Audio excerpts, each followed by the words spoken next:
Welcome back to Puja's blog. আজকে আমরা chilli chicken recipe তোমাদের সাথে শেয়ার করব।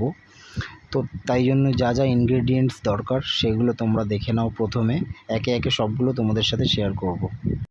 প্রথমে ভেজিটেবলগুলো তোমাদেরকে দেখিয়ে নিই। এগুলো কিউবস করে কেটে নিয়েছি, ক্যাপসিকাম, পেঁয়াজ এবং টমেটো।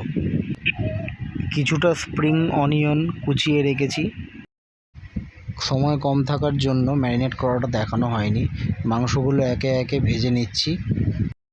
মাংসগুলো হালকা ব্রাউন কালারের মতো ভাজা হয়ে গেছে, সব তুলে নিলাম।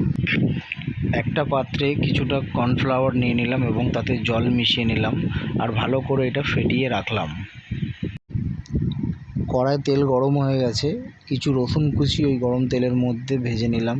তারপর কিছু কাঁচা লঙ্কাও দিয়ে দিলাম, কেটে রাখা ক্যাপসিকামগুলো দিয়ে দিলাম, একে একে পেঁয়াজ কিউবসগুলোও দিয়ে নিলাম। এরপর খুন্তি দিয়ে ভালো করে এগুলো মিক্স করে নিলাম, নেড়ে চেড়ে নিলাম। এরপর সামান্য নুন দিয়ে দিলাম, তারপর রেড চিলি পাউডার দিয়ে দিলাম, তারপর ব্ল্যাক পেপার দিয়ে দিলাম, তারপর গরম মশলা ছড়িয়ে দিলাম। এরপর এর মধ্যে সয়া সস দিয়ে দিলাম। এরপর এর মধ্যে গ্রিন চিলি সস দিয়ে দিলাম। এরপর এতে টমেটো সস দিলাম। তারপর ভালো করে খুন্তি দিয়ে নেড়ে চেড়ে মিক্স করে দিলাম। এরপর এতে টমেটো দিলাম। টমেটোটা শেষে দিলাম কারণ যাতে এটা পুরোপুরি গলে না যায়। স্বাদ অনুসারে চিনি ছড়িয়ে নিলাম। একদম শেষে ভেজে রাখা মাংসগুলো একে একে এর মধ্যে দিয়ে দিলাম। তারপর ভালো করে খুন্তি দিয়ে নেড়ে চেড়ে মিক্স করে নেব।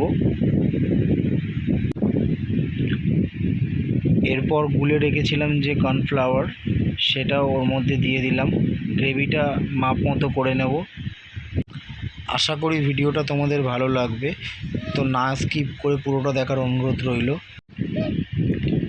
একদম শেষে এর মধ্যে একটু স্প্রিং অনিয়ন ছড়িয়ে নিলাম। এগুলো ভালো করে মিক্স করে নিয়ে কিছুক্ষণ ফুটিয়ে নিলেই আমাদের চিলি চিকেন রেডি। ফ্রায়েড রাইসটা আগেই বানানো হয়ে গেছিলো এবং আমাদের চিলি চিকেন তৈরি হয়ে যাওয়ার পরই আমরা একসাথে পরিবেশন করলাম। এরপর দেখা যাক খেতে কেমন হয়, সেটাও তোমাদেরকে জানাবো। চলো, এখানে স্যালাডও কাটা আছে আর চিলি চিকেনগুলো দেখতে তো ভালোই জুসি মনে হচ্ছে। চলো খাবার পরে বলছি। কি খাচ্ছ?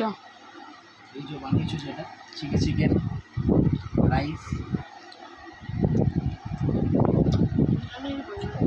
স্পাইসি জুসি, সব কিছু ভালো হয়েছে।